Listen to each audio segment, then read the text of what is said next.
ತಾಯಿನ ಕರ್ಕೊಂಡು ಹೋಗಿ ಕುಂತಾನ ಕತ್ತಲಕ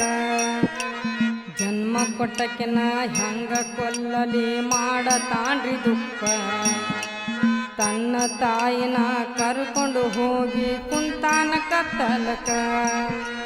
ಜನ್ಮ ಕೊಟ್ಟಕಿನ ಹೆಂಗ ಕೊಲ್ಲಲಿ ಮಾಡತಾನ್ರಿ ದುಃಖ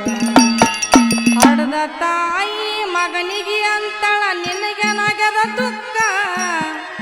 ನನ್ನಿಂದ ಏನು ತಪ್ಪು ಆಗಿದರ ನನ್ನ ಕ್ಷಮಿಸಬೇಕ ಇಷ್ಟ